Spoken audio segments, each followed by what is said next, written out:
dragi moji prisutni, ja sam vrlo zahvalan Bogu i srećan što mogu biti danas ove subote sa vama ovdje u Beogradu. Želio bih da pronesem pozdrave od ljudi sa kojima sam se čuo, koji znaju da sam ovdje, to su pre svega moja majka i brat Dragan Ivanov, oni vas srdačno pozdravljaju, a verujem i svi oni koji su članovi moje lokalne crkve da su isto tako se pridružili pozdravima. Tema nosi naslov Živa crkva. Koliko ja mogu da kažem da je moja crkva živa crkva? Bilo lokalna crkva, bilo na nekom globalnom nivou, da li je crkva koja ja pripadam živa crkva? Da li ima taj duh da nije mrtva, već da je živa? Ići ćemo korak po korak u razjašnjavanju nekih stvari, pa ćemo doći do, nadam se, nekog zaključka. Na prvom mjestu, da bismo razumeli šta je živa crkva, moramo da znamo šta je crkva sama po sebi. Dela apostola 5. strana kaže: zajednica je oruđe koje je Bog namenio spasavanju ljudi. To je glavna funkcija Božje zajednice. Da mi učestvujemo u spasavanju ljudi. Sinovi i kćeri Bože, 11. stranica. Crkva je riznica bogatstva Hristove milosti. I preko crkve će se na kraju obznaniti poglavarstvima i vlastima na nebu konačna i puna mera Božje ljubavi. Riznica bogatstva Hristove milosti. Kako to lepo zvuči. Boris je pričao o tome da treba da budemo, jel tako, prijatni u razgovoru jedni sa drugima. Šta nas postiče i šta nas osposobljuje na to? Hristova milost. Tako. Dela apostola 6. i 7. stranica kaže ovako: zajednica je Božja tvrđava, grad utočišta koji on drži u ovom odmetničkom svetu. Od samog početka su verne i Bogu odane duše sačinjavale zajednicu Božju na zemlji. U svakom stoljeću je Gospod imao svoje budne stražare, koji su davali verno svjedočanstvo pokolenju u kojem su živjeli. Bog je te svjedoke doveo u zavetnu vezu sa sobom, ujedinjujući zajednicu na zemlji sa zajednicom na nebu. I sad jedan odlomak koji je meni bio dosta nov, ja na ovaj način nisam razmišljao, ali knjiga God's Amazing Grace, odnosno Božja zadivljujuća blagodat, nama otkriva jednu veliku istinu. Kad govorimo o crkvi, mi smo ograničeni na ovu zemlju, tako govorimo o zajednici na ovoj zemlji. Ali pazite šta kaže sestra Vajta. Božja crkva na zemlji jedno je sa Božjom crkvom na nebu. Vjernici na zemlji i nebeska bića koja nikada nisu pala sačinjavaju jedinstvenu crkvu. Ste razmišljali nekada na ovaj način? Nebeski, odnosno zemaljski vjernici i nebeska bića koja nikada nisu pala sačinjavaju jednu jedinstvenu crkvu. I čitamo 2. Mojsijeva 19, 5 i 6 stihove, dobro poznate: a sada ako dobro zaslušate glas moj i uščuvate zavet moj, bit ćete moje blago mimo sve narode, premda je moja sva zemlja. I bit ćete mi ono pomenuto carstvo svešteničko i narod svet. Znači, ipak se ovdje provlači u cijelu ovu priču Božjeg odabranog naroda i jedan uslov poslušnosti, odnosno držanja Božjih zapovesti. Zajednica koja bude imala tako Božje zapovesti, koja bude poslušna njegovom zakonu, bit će njegov odabrani narod. Drugo pitanje, sljedeće koje nam se logički nameće, jeste da li je crkva organizovano telo ili jedan broj nezavisnih pojedinaca. 1. Korinćanima 12.27 stih: a vi ste telo Hristovo i udi među sobom. Svjedočanstvo za propovednike 40 i 41. Bog na ovoj zemlji ima jednu crkvu koja predstavlja njegov izabrani narod koji drži njegove zapovesti. On je vodi, ne kao neke ogranke, ne jednog ovdje, drugog onde, već kao jedan narod. Znači, to nije grupa razbijena, tako raštrkanih pojedinaca ili manjih grupa, nego kaže jedan narod, to je Hristova zajednica. Dela apostola 12. stranica. Prilikom rukopoloženja 12-torice učinjen je prvi korak u organizovanju zajednice, koja će po odlasku Hristovom nastaviti njegovo delo na zemlji. O tom rukopoloženju je napisano: i iziđoše na goru i dozvao koji on teše. I dođoše mu i postavi 12-toricu da budu s njim i da ih pošalje da propovedaju. Znači, sam Hristos je za vreme svog boravka na ovoj zemlji prvu crkvu organizovao i rukopoložio 12-toricu apostola. Sljedeće pitanje: koliko je važna pripadnost zajednici? Koliko je važno da smo deo zajednice? Jevrejima 10.25: ne ostavljajući skupštinu svoju kao što neki imaju običaj, nego jedan drugoga savjetujući, toliko većma koliko vidite da se približuje dan sudnji. To kaže apostol Pavle. Zatim, 4. svjedočanstvo, 17. stranica, odlomak čitam: povezanost sa zajednicom ne treba olako raskidati, pa ipak neki koji tvrde da su Hristovi sljedbenici, kad im se stane na put ili kad njihov glas nema onaj uticaj koji po njihovom mišljenju zaslužuje, oni prijete da će napustiti zajednicu. Ali ako napuste zajednicu, najveći gubitnici bit će upravo oni, jer se napuštajući zaštitnu ogradu njenog uticaja, potpuno izlažu svim mogućim kušanjima ovog sveta. Ko je na najvećem gubitku ako napusti zajednicu? Pa upravo ti ljudi, ne oni koji su ostali, a tako ne sama zajednica koja će biti umanjena, nego ti ljudi koji su, kaže, napustili zaštitnu ogradu njenog uticaja.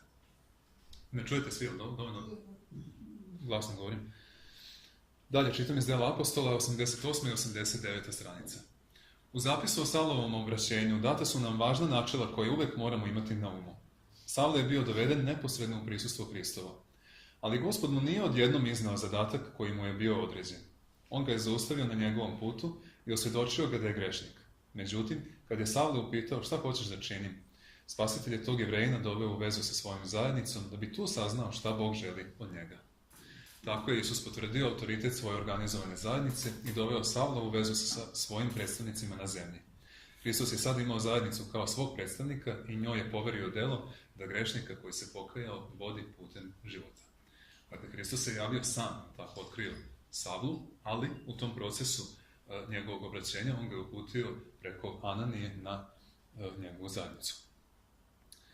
Dalje razmišljamo o tome šta su temelji na kojima je crkva osnovana. Matej 16 do 18. A Simon Petar odgovori i reče: Ti si Hristos, sin Boga živoga. I odgovarajući Isus reče mu: Ti si Petar, i na ovom kamenu sazidaću crkvu svoju, i vrata paklena neće nadvladati. Ovo je jedan od stihova koji se najčešće pogrešno tumače, tako možemo reći u cijeloj Bibliji.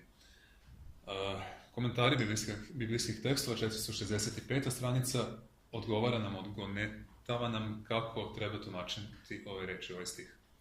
Njegove, odnosno Hristove reči na ovom kamenu odnose se na njega samoga koji predstavlja temelj hrišćanske crkve. Ne na Petra, nego na samoga Hrista koji je temelj hrišćanske crkve.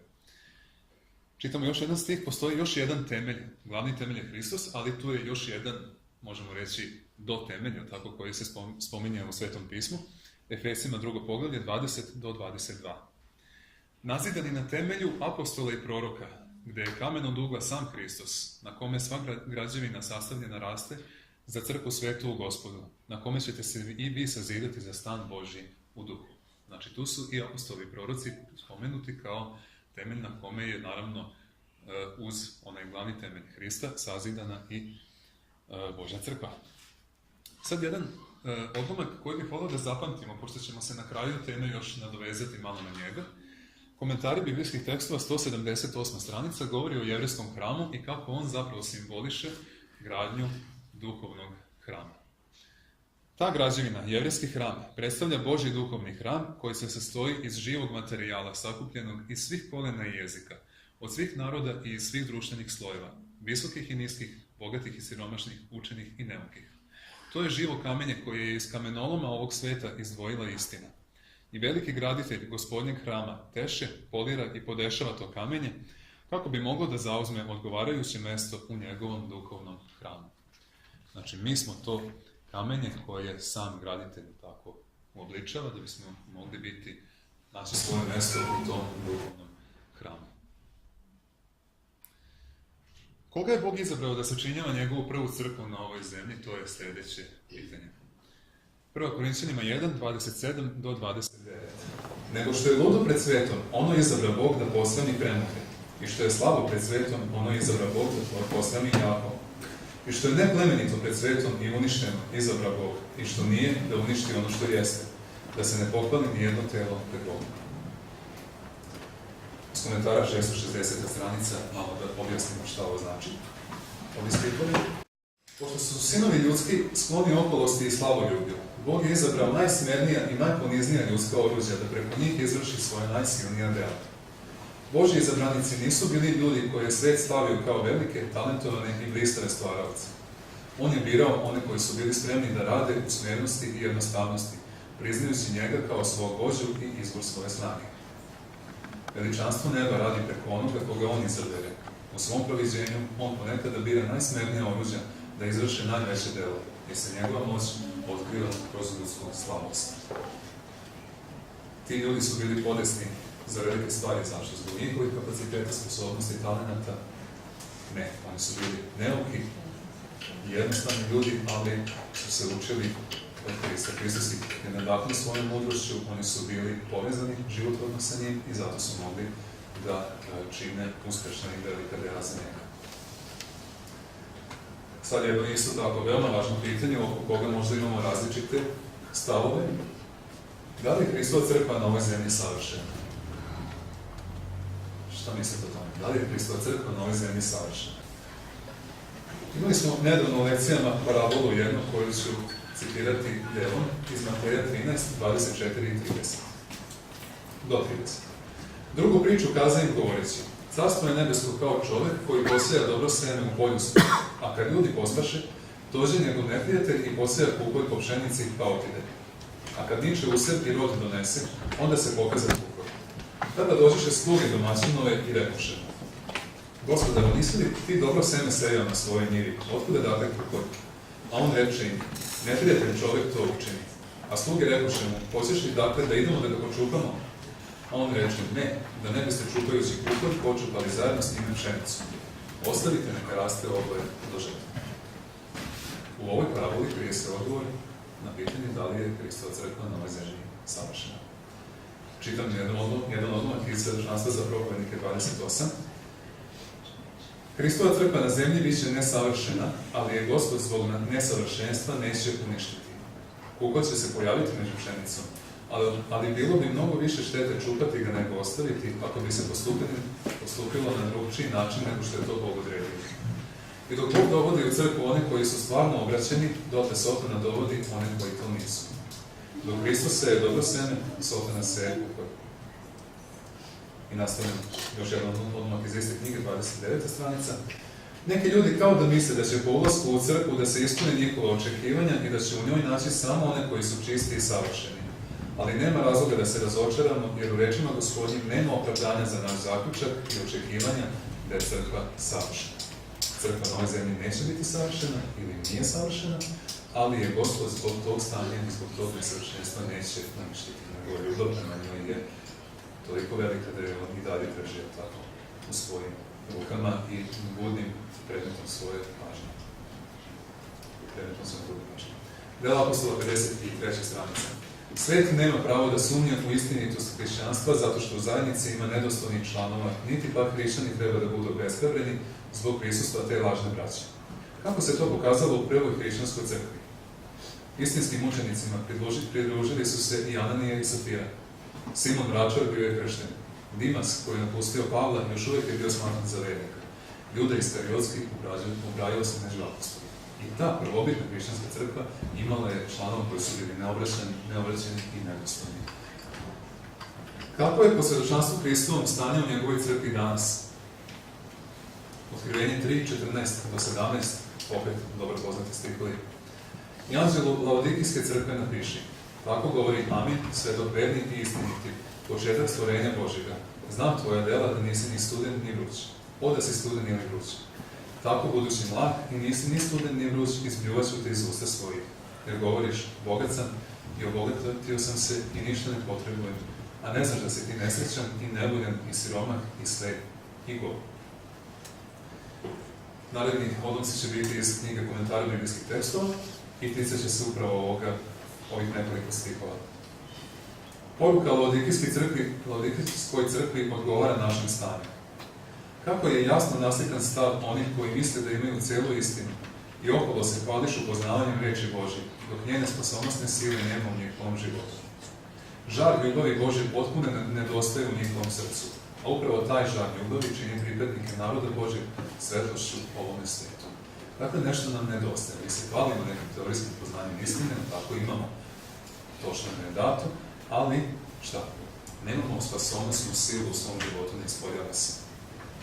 Nedostaje. Mnogi se nalaze u stanju laodikijske mlakosti, živeći u duhovnoj samoobmani.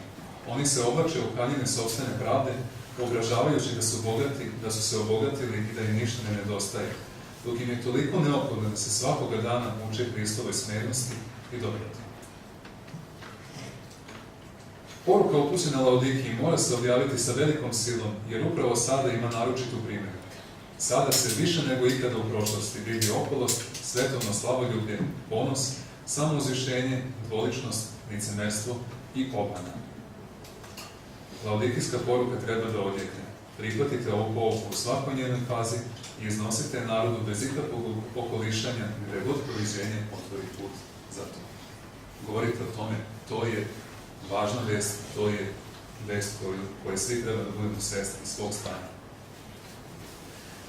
Ako smo razumeli da je crkva mlaka, neživa, šta je razlog što je ona mlaka? Koji je razlog što je crkva danas mlaka?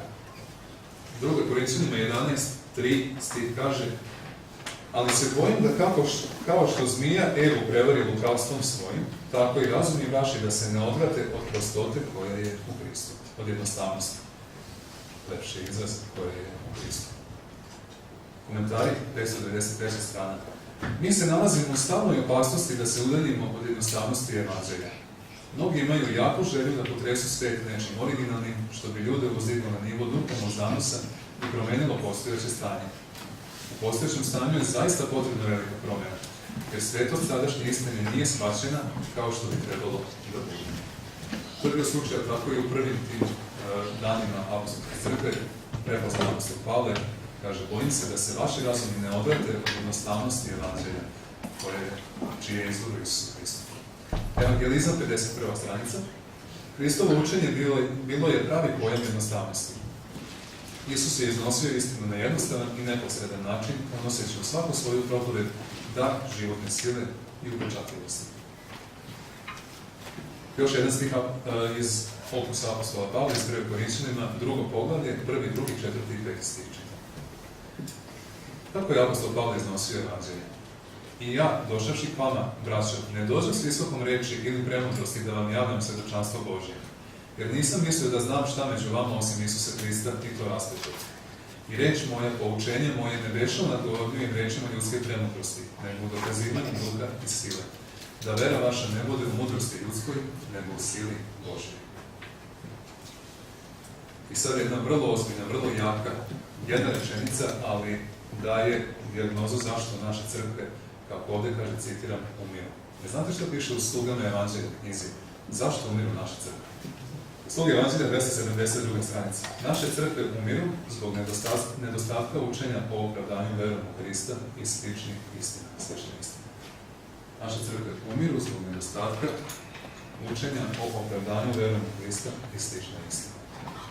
Ili je nedovoljno proučavamo, ili je nedovoljno razumemo, ili se nedovoljno bavimo njome, ali to dovodi do smrti crkve. Evangelizam 147. stranica. Ako ne govorite o besplatnom daru Hristove pravde, vaše propovedi će biti suve i bez duha. Ovce i jaganci ostaće nenahranjeni. Isus je živo središte svega. Unesite Hrista u svaku propoved. Govorite o tome kako je Hristos dragocen. Govorite o njegovoj milosti i slavi, dok se u srcima slušalaca ne izgradi Hristos nad slave.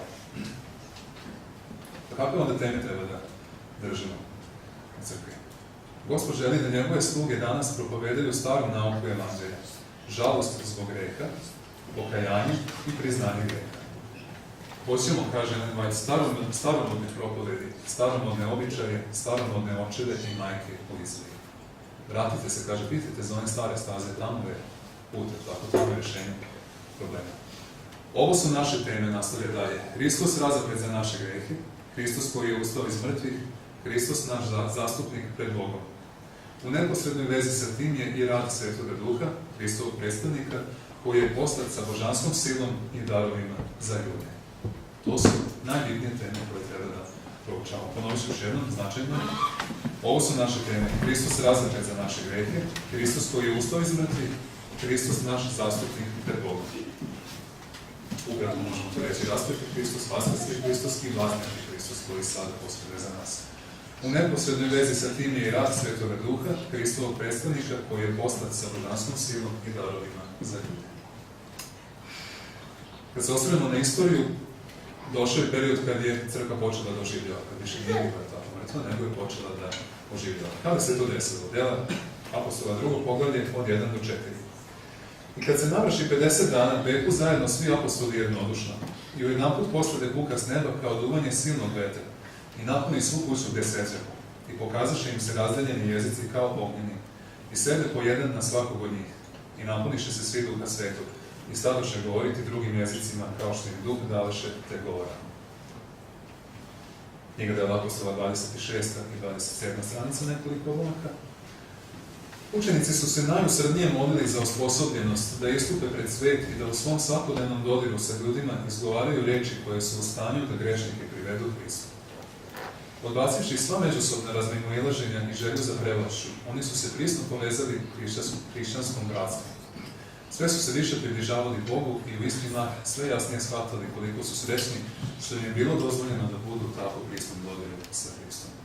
Odbacili su sve ono što je bila njihova zemaljska težnja njihovog zemaljskog srca, prevlast, sukobljavanje, želju za nekim položajem. A šta je u njihovom srcu sad gorelo? Želja da Hrista propovedaju ljudima koji još nisu čuli za njega. Tako. Na učenike koji su čekali i molili se, Duh se spustio u takvoj punini da je dobro do svakog srca. Bilo je to kao da se ta sila vekovima uzdržavala i kao da se sad nebo raduje što može izliti na zajednicu obilje blagodati Duha Svetoga. I pod delovanjem Svetog Duha reči pokajanja i ispovesti pomešaše se s pesmama hvale za oproštene grehe. Oni, apostoli, prihvatili su dar koji im je pružen. I šta je usledilo? Mač duhovni, nanovo naoštrjen silom i obavijen svetlošću neba, krčio je put kroz neverstvo. Hiljade ljudi obraćale su se za jedan dan. Slične stvari pišu i u knjizi komentari biblijskih tekstova. Kad su učenici bili kršteni i Duhom Svetim, sveštenici i poglavari su se čudili rečima koje su oni izgovarali, jer su ih poznavali kao neuki i prosti ljudi, ali su ih dobro znali da su bili sa Isusom. Po tim rečima, po njihovom životu, ponašanju, po istini koju su imali, znali su da su bili sa Isusom. Njihovo učenje bilo je drugo izdanje učenja Hristovog, jednostavno izražavanje velikih istina koje su unijele blistavu svetlost u pomračeni njihovih slušalaca. I hiljade su se obraćale u jednom danu. I ponovno se vraćamo na Dela apostola, 33. stranica. Pod uticajem Hristovih pouka, učenici su bili navedeni da osjete potrebu za darom Duha. Zahvaljujući upravo uticaju Duha, oni su se konačno osposobili i prihvatili se svog životnog zadatka. Nisu više bili neuki i nekulturni, niti su predstavljali gomilu nezavisnih pojedinaca ili neslušnih elemenata. Svoje nade više nisu polagali u zemaljsku veličinu. Hristos je ispunjavao svaku njihovu misao, napredak njegovog carstva bio je njihov životni cilj. Oni su po duši i karakteru postali slični svom učitelju. Kako je ovo iskustvo predstavljeno u Starom Zavetu? Imamo jednu proročku sliku koja lepo ilustruje iskustvo izlivanja Svetog Duha. Knjiga proroka Jezekija, 37. poglavlje, 1-6. Ruka Gospodnja dođe nad mene i Gospod me izvede u duhu i postavi me usred polja, koje beše puno kosti. I provede me kraj njih unaokolo i gle beše ih vrlo mnogo u polju i gle behu vrlo suve. I reče mi, sine čoveči, hoće li oživjeti ove kosti? A ja rekao, Gospode, Gospode, ti znaš. Tada mi reče, prorokuj za te kosti i kaži im, suhe kosti, čujte reč Gospodnju. Ovako govori Gospod ovim kostima. Gle, ja ću metnuti u vas duh i oživjet ćete. I metnut ću na vas žile i obložit ću vas mesom i navusit ću na vas kožu. I metnut ću u vas duh i oživjet ćete i poznat ćete da sam ja Gospod. Ponovo, komentari biblijskih tekstova objašnjava ove stihove. Ali sličnost sa suhim kostima može se primijeniti i na one koji su bili blagosloveni velikom svetlošću. Oni su također slični ovim skeletima koje prorok vide u dolini. Oni imaju ljudski oblik tela i kostiju, ali im nedostaje duhovni život. Da bi moglo ustati i obavljati životne aktivnosti, ova tela su morala biti zadahnuta duhom života. Te kosti predstavljaju dom Izraelja, zajednicu Božju. I nada zajednice je samo u životvornom uticaju Svetog Duha. Gospod mora zadahnuti ove suhe kosti da bi mogle oživjeti. Približavamo se kraju ovoga proučavanja i da vidimo kako će se ovo proročanstvo ispuniti i u posljednje vreme. Ispunilo se jednom u vreme apostolske crkve, ispunit će se još jednom u posljednje vreme. Isaija 61-5. Ustani, svetli se, jer dođe svetlost tvoja, i slava Gospodnja obasjete, jer gle, mrak će pokriti zemlju i tama narode. A tebe će obasjeti Gospod, i slava njegova pokazat će se na tobom. I narodi će doći k videlu tvom i ka svetlosti koja će te obasjeti. Podigni oči svojom naokolo i vidi, svi se skupljaju i idu k tebi, Sinovi će tvoji iz daleka doći i kćeri tvoje noseći se u naručju. Tada ćeš vidjeti i obradovat ćeš se, i srce će ti se udiviti i raširiti, jer će se k tebi okrenuti mnoštvo morsko i sila naroda doći će k tebi. Kao što su se hiljade, kaže, obraćale u ono vreme nakon Pedesetnice, nakon izdivanja ranog dedažda, slična ilustracija, kaže, dolazit će mnoštvo morsko, sila naroda i gomila ljudi k tebi. I otkrivenje 18.1. I posle ovoga vide drugog anđela gde silazi sa neba, koji imaše oblast veliku, i zemlja se zasvetli od slave njegove. Opet čitam iz komentara, 938. stranica. Proročanstva data u 18. poglavlju otkrivenja uskoro će se ispuniti. Duh Gospodnji će tako milostivo blagosloviti ljudska oruđa, da će ljudi, žene i deca otvarati svoja usta u odavanju hvale i blagodarnosti. I zemlja će se ispuniti znanjem o Bogu i njegovom nenadmašnom slavom, kao što je more puno vode. Usled konfuznih uzvika, evo ovdje je Hristos, eno tamo je Hristos, čuće se jedno naročito svedočanstvo, poruka istine prikladna naročito za to vreme, istine koju treba prihvatiti, verovati i po njoj živjeti. To neće biti neke fanatične ideje, nego istina koja je upečatljiva i delotvorna. Večna istina reči Božje kreće će sebi put slobodna od svake varljivosti, zablude i spiritističkih tumačenja, slobodna od svih fantastičnih mamaca i privlačnih slika.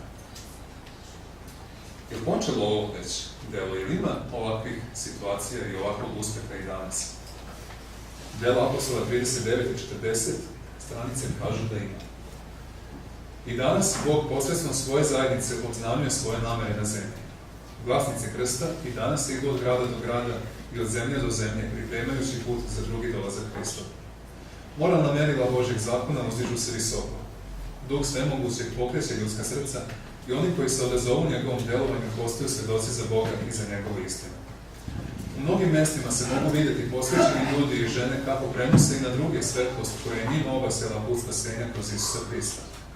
I dok nastavljaju da svetle drugima, poput onih koji su bili kršteni duhom na dan Pedesetnice, primaju sve veću i veću silu Duha Svetoga. Tako će sva zemlja biti obasjena slavom Božjom.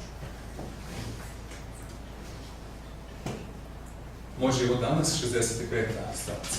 Kad istina u svojoj jednostavnosti bude sprovedena u život na svakom mestu, onda će Bog raditi preko svojih anđela, kao što je radio na dan Pedesetnice, i u srcu vernika će doći do takve promene da će se utjecaj istine ispoljiti tako snažno, kao što se to zbilo u silasku Duha Svetoga.